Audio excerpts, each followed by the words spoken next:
عورتوں کا پردہ کہاں گیا؟ عورتوں کا وہ اسلامی لباس کہاں گیا؟ عورتوں کی وہ آنکھوں کا حیا کہاں گیا؟ امام الانبیاء نے فرمایا تھا میری امت پہ ایک وقت آنے والا ہے، نساء کاسیات عاریات ممیلات مائلات رؤوسہن کاسنمۃ البخت المائلہ۔ حضور نے فرمایا میری امت پہ ایک وقت آنے والا ہے کہ میری امت کی عورتیں کپڑے پہن کر بھی ننگی ہوں گی۔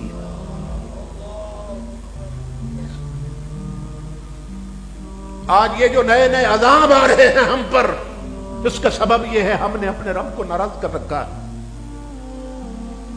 کبھی کورونا کا عذاب آتا ہے، کبھی ڈینگی کا عذاب آتا ہے، کبھی زلزلے آتے ہیں، کبھی سیلاب آتے ہیں۔ اب ایک نئی بیماری جو ہے وہ وجود میں آ چکی ہے۔ تو یہ کیوں؟ اس لیے کہ ہم اپنے رب کو ناراض کر رہے ہیں، اس کی ناراضگی کی راہوں پہ چل رہے ہیں۔ تو امام الانبیاء نے فرمایا میری امت وقت آئے گا کہ عورتیں میری امت کی ہوں گی مگر کپڑے پہن کر بھی کپڑوں میں نہیں ہوں گی۔ یہ بڑی عجیب بات۔ اب شراح حدیث نے اس حدیث کے 3 معنی بیان کیے ہیں کہ عورت کپڑے پہن کر شریعت کی نظر میں بے لباس کیسے ہوتی ہے، یعنی کپڑے پہن کر بھی فرشتے لکھ دیتے ہیں کہ یہ عورت ننگی پھر رہی ہے۔ یہ حدیث رسول ہے۔ امام الانبیاء فرماتے ہیں اس سے مراد یہ ہے کہ عورت جو شارٹ ڈریس پہنتی ہے، مختصر لباس پہنتی ہے، کہ جسم کے کچھ حصے پہ کپڑے ہوتے ہیں اور کچھ حصہ ننگا ہوتا ہے، تو شریعت کی نظر میں ایسی عورت کپڑوں میں نہیں ہوتی ہے، برہنہ ہوتی ہے۔ اسی طرح جو عورتیں ٹائٹ لباس پہنتی ہیں، تنگ لباس پہنتی ہیں، چست لباس پہنتی ہیں، تو نبی اکرم صلی اللہ تعالی علیہ وآلہ وسلم کے ارشاد کا دوسرا مطلب یہ ہے کہ وہ عورتیں کپڑے پہن کر بھی کپڑوں میں نہیں ہوتی،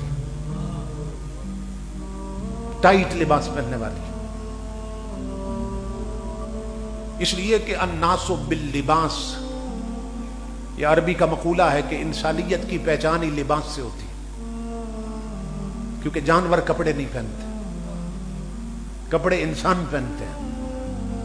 عرب کا ایک مفکر کہتا ہے، عرب کا ایک شاعر کہتا ہے، اس نے بڑی غضب کی بات کی ہے، کاش یہ بات مائیں بہنیں بیٹیاں سمجھ لیں اور اس پر عمل کریں۔ وہ کہتا ہے میرے خاندان کی عورتیں اس لیے کپڑے نہیں پہنتی کہ حسین نظر آئیں۔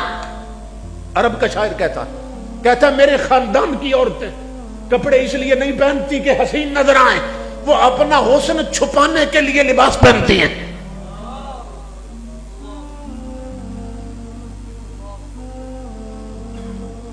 تو ٹائٹ لباس کا مقصد ہے جسم کو چھپائے، تو ٹائٹ اور تنگ لباس، اس سے تو جسم کے چھپے ہوئے حصے بھی ظاہر ہو جاتے ہیں۔ تو تمہارے میرے نبی نے فرمایا جس نے ٹائٹ لباس پہنا وہ عورت کپڑے پہن کر بھی کپڑوں میں نہیں ہے۔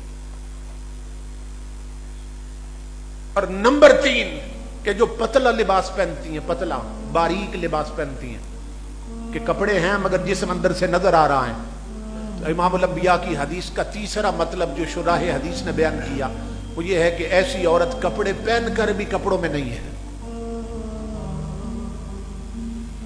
یہی سبب ہے کہ امام الانبیاء فرماتے ہیں جب معراج کی رات میرے رب نے مجھے دوزخ دکھائی نا تو رأیت اکثر اہلھا النساء، تو میں نے جہنم میں اپنی امت کی عورتوں کی اکثریت کو جلتے ہوئے دیکھا ہے۔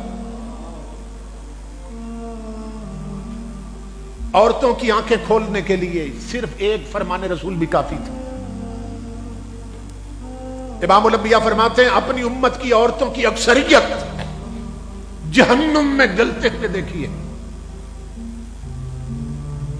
آپ فرماتے ہیں جہنم کے اندر ایک کنواں بنا تھا، معراج کی رات جب میں نے رأیت الجب خبیث الریح، اس سے نہ بدبو کے بھبکے اٹھ رہے تھے، اور کنویں کے اندر کچھ لوگ قید کیے گئے تھے آگ کے کنویں میں، اور اندر سے چیخ و پکار کی آواز آ رہی تھی، مرد بھی تھے عورتیں بھی تھی۔ تو میں نے جبریل سے پوچھا من ہؤلاء یا جبریل، جبریل یہ کون ہے اس کنویں کے اندر؟ عرض کی آقا آپ کی امت کے وہ مرد اور وہ عورتیں ہیں کہ جو اس چیز کے ساتھ اپنے جسم کو سنوارتے تھے جو رب نے ان کے لیے حرام کر دی تھی۔